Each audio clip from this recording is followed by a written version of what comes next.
Welcome to Toro NSN's Training in 10, an innovative, self-paced training module that allows you to get trained and get going. Today's topic is the Watering Plan Part 1. While this presentation is focused on Lynx version 4.1, the principles apply to most versions of Lynx. Covered in this Training in 10 is the primary screen of the watering plan, covering the programs and all items within the program area.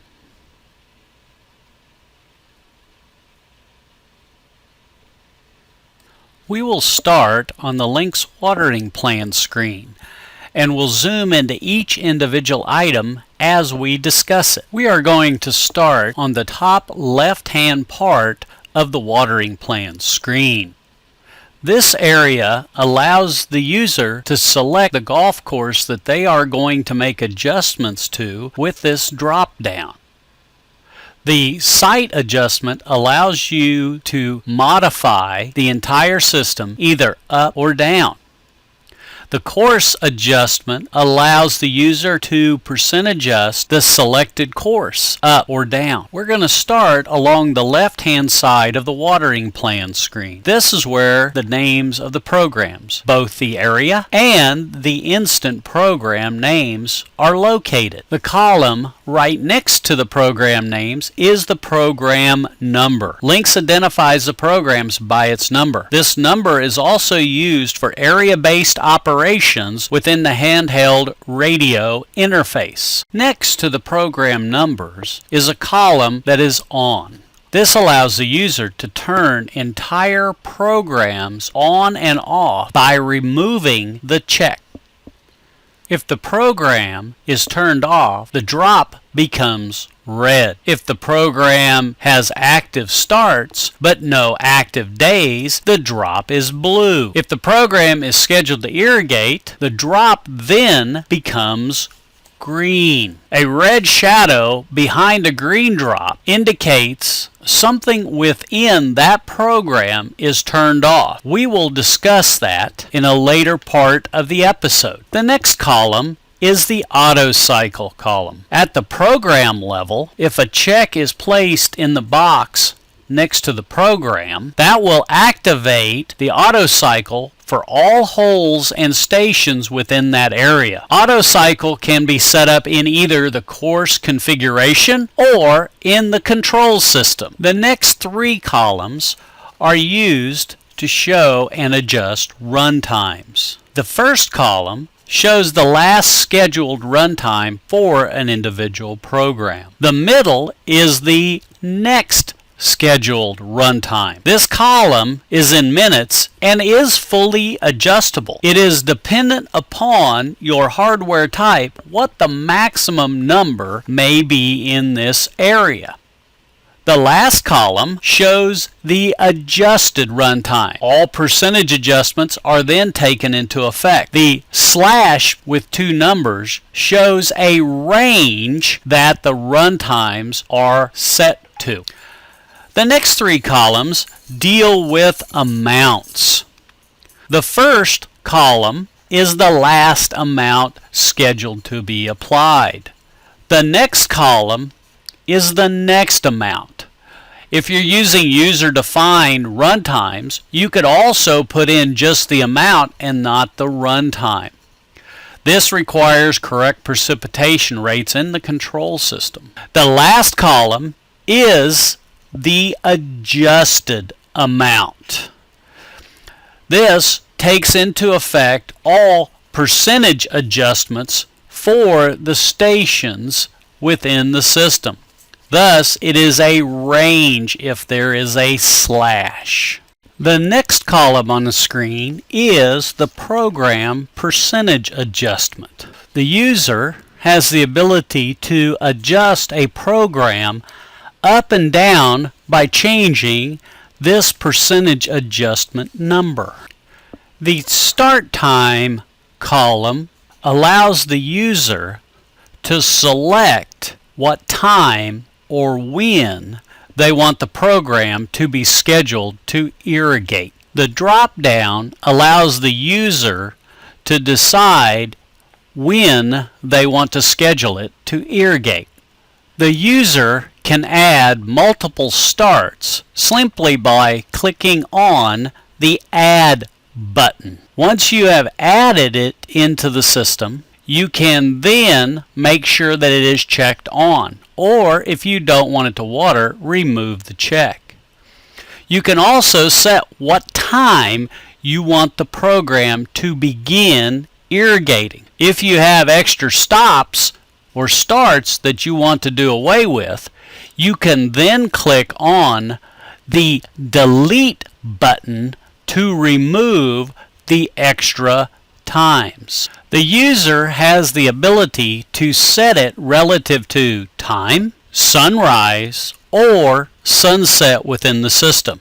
Make sure that if you're going to utilize sunrise or sunset as a start or stop, that you have placed the correct latitude, longitude, and the time zone is set correctly in your computer. The user can also set the program to stop or finish irrigating at a specific time or via sunrise and sunset. When you have a program set at a stop sign will appear next to the time on this screen and on the watering plan. Located directly above the start time is the start time shift. This allows the user to shift the start times of all the programs by a selected number of minutes. Once you've placed the minutes into this box, all you have to do is click Adjust to shift all of the program's start time. The arrows allows the time to change in 15-minute increments, but you could also just type in how many minutes you want it to shift. The shifts can be either positive or negative, so you can have it start earlier or later quickly. The priority column right next to start time is next. This allows the user to set a program's priority over another program. These are set by utilizing the letters. They only work, however, if the start times are the same. In this example, A's will be scheduled before B's. When setting the active days in Lynx, there are several ways to turn days on and turn days off.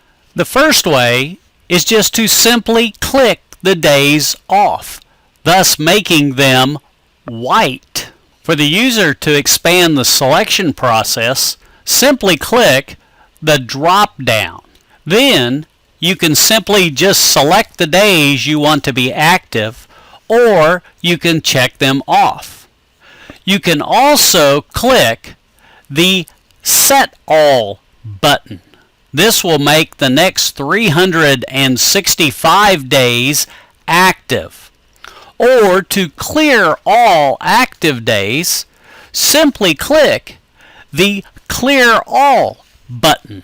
The next 4 columns allows the user to set up how they want their runtimes calculated. There are 3 runtime calculation methods: user define, ET auto adjust, and ET auto calculate. The user define allows the user to set either the next runtime or the next amount. ET auto adjust allows the user to set the next runtime or next amount and set that it equals a reference ET. If the selected ET source is greater than the reference ET or less, Lynx will then adjust the next runtime up or down. ET auto calculate utilizes an ET source and sets the next amount to equal the source. The ET from the weather station could be utilized as a source. Thus, it may change on a daily basis. There are two ET modes, daily and checkbook. Daily will utilize the ET value for the current day. Checkbook utilizes a cumulative ET value for all concurrent days that have been turned off, and will irrigate up to the program max ET set in the advanced setup ET source screen. ET source allows the user to select where to get the ET value. Historical, manual ET, manual temperature, or weather station are available. These are set up on the Advanced Setup ET source screen. The last column we'll look at is Rainfall.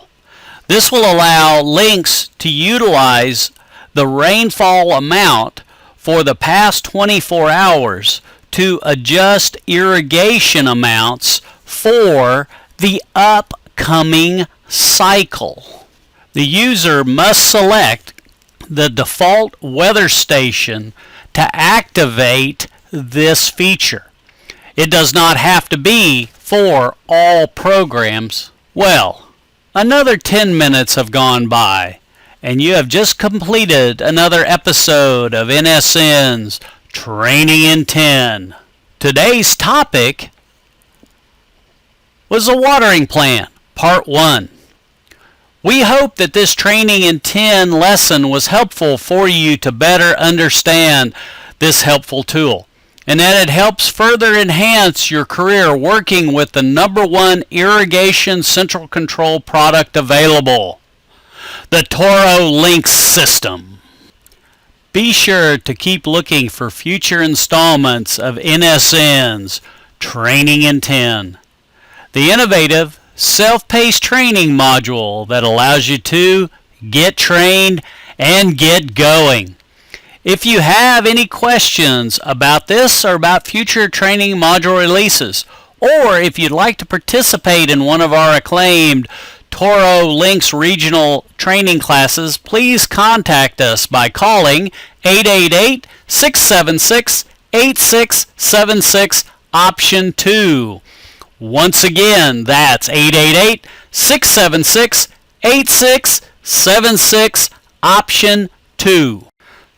Toro NSN Training also invites you to follow us on Twitter so that you can get the latest updates on where we are, what we are doing, and the new training opportunities for you to participate in.